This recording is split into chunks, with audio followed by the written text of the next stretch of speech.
Adam here with Brooksaw Antiques. Today we have this 1963 Olympia SM5 vintage portable typewriter. I'm going to show you how to use the functions and make sure they all work.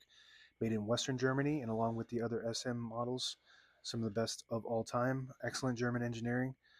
And this one has unique fonts, so stick around to see that reveal once I get to that section. It's a unique typewriter all the way around. This came after the SM3 and 4, but it has a body style and functionality of the SM2 and 3. Margins are located behind the carriage here. You just push them down and move them like that. I'm going to keep that close to the edge and the left one all the way on the edge. To move them, you just push them down and move them like that. And this is the adjustable paper guide. This helps you guide the page in straight. I'm going to line that up with the edge of the platen, which is the main roller that feeds the paper, and this is the paper support arm that flips up in the back. This is the paper bale that sits on top. It's got two adjustable rollers and a scale.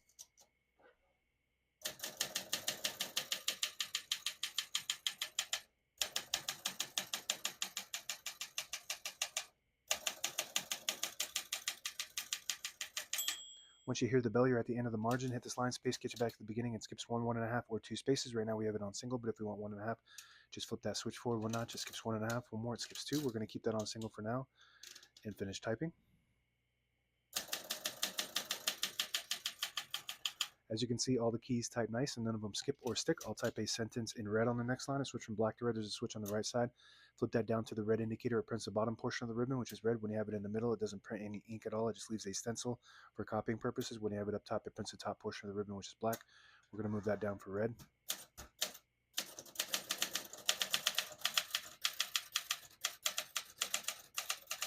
Beautiful. Unique typewriter, unique font. Congress Pica number 83. Looks really, really good. Beautiful print, which is what Olympia is known for. Really fun to type on this. It's got that SM2 3 style, classy, and then they went more boxy later on. To pull the page out easy, there's a switch on the right side. Flip that forward. It unlocks the rollers underneath the platen, allowing you to pull the page out easy or load thicker paper like carbon copy or cardstock. Make sure you flip that back before you load the next page, or else it will not load correctly. We're going to flip this down for now. Got a shift on each side and a shift lock on the left. To clear that, just hit the shift button again. And it's got like a butter color to it. It's almost like a cream, and it's got the nice teal fixings.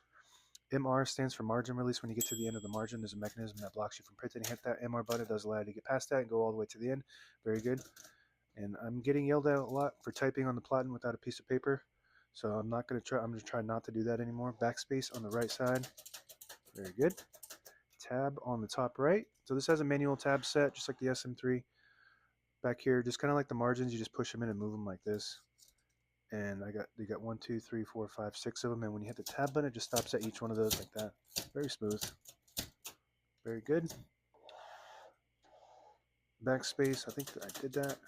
And this is your carriage lock. So you flip that up, it will lock the carriage in the middle. It also locks the shift on this model and the keys. To unlock it, just flip that down like that. Oops, I typed on the page without a platen again. I'm sorry. We're going to move that color back up to black.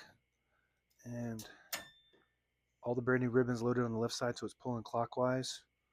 I'm not going to type on this platen right now. But it's pulling clockwise. If you want to switch that direction, you just flip the switch which side you want it to go to towards the middle. It'll pull to that side, and that's an automatic reverse. When you get to the end of the ribbon, it will catch on that and flip it to that side. If you don't have eyelets at the end of your ribbon, you can tie a knot, and sometimes, most of the time, that works. I don't think this has a touch control, so this is sort of a streamlined Olympia, no touch control, tab, manual tab, which I kind of like because sometimes the tab can get jammed up and have problems. And if you're not a mechanic, then the whole typewriter goes bad, but with these manual ones, they're easy to fix. Carriage release on the right side only. Very smooth, just like Olympia's are. It's got this button that just disables the spacing, so you can get to an exact spot on the page. You let it go, you get the clicks. Each one of those clicks is a half a space.